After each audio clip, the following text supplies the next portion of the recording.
विकिरण एक ऐसी घटना है जहां प्रकाश किसी माध्यम में उपस्थित कणों के साथ अंतःक्रिया करता है और विभिन्न दिशाओं में विचलित हो जाता है।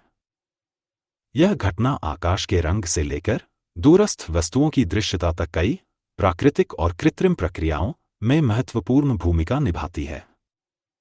आइए अब हम प्रकीर्णन से होने वाली दो महत्वपूर्ण प्राकृतिक घटनाओं के बारे में चर्चा करते हैं।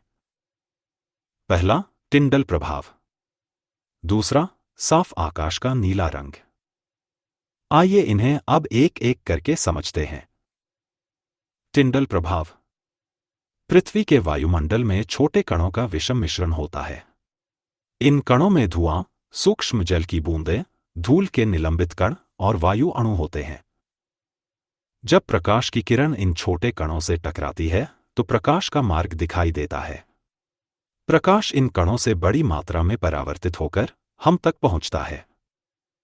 जब कोलॉइड कणों के माध्यम से प्रकाश का प्रकीर्णन होता है तो उसे टिंडल प्रभाव कहा जाता है। यह घटना हमें तब दिखाई देती है जब सूर्य की एक पतली किरण किसी छोटे छेद से होकर धुएं से भरे कमरे में प्रवेश करती है।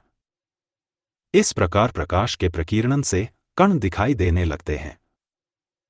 प्रकीर्णित प्रकाश का रंग प्रकीर्णन करने वाले कणों के आकार पर निर्भर करता है। साफ आकाश का नीला रंग।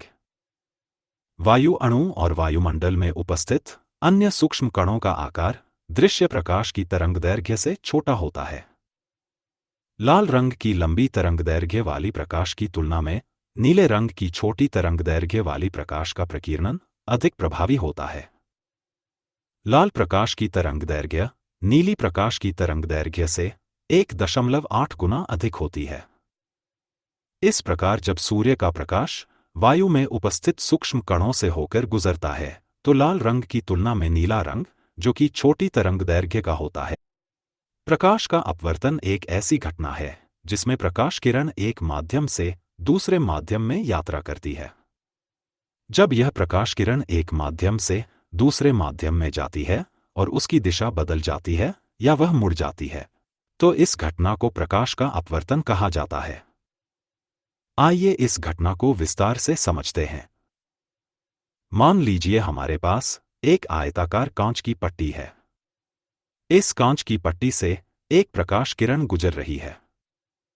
जब यह प्रकाश किरण कांच की सतह पर गिरती है तो इसकी दिशा बदल जाती है और यह सीधी न जाकर एक अलग मार्ग पर चलने लगती है।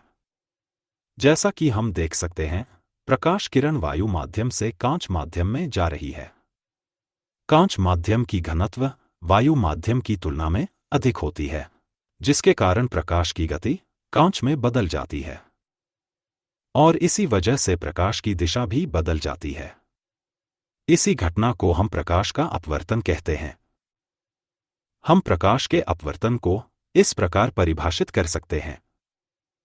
जब कोई प्रकाश किरण एक माध्यम से दूसरे माध्यम में जाने पर अपनी दिशा बदलती है तो इस घटना को प्रकाश का अपवर्तन कहते हैं।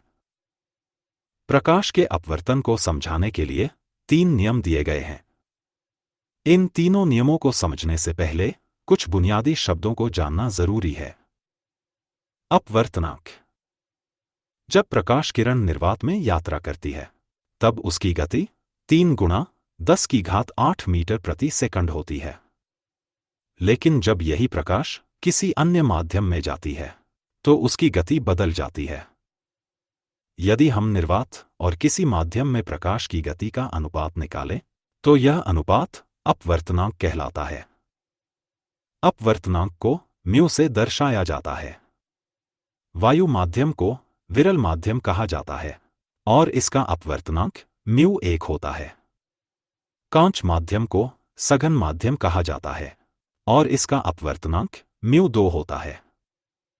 एनिमेशन में हम देख सकते हैं कि आपतित किरण और अपवर्तित किरण लंब के साथ अलग अलग कोण बना रही हैं, जिन्हें क्रमशः I और R से दर्शाया जाता है। आइए अब समझते हैं प्रकाश के अपवर्तन के नियम। पहला नियम। जैसा कि हम जानते हैं, प्रकाश तरंगें तरंग रूप में यात्रा करती हैं। जब प्रकाश तरंग विरल माध्यम से सघन माध्यम में जाती है तो उसकी वेग और तरंग दैर्ध्य बदल जाती है, लेकिन उसकी आवृत्ति और चरण समान रहते हैं। दूसरा नियम। आपतित किरण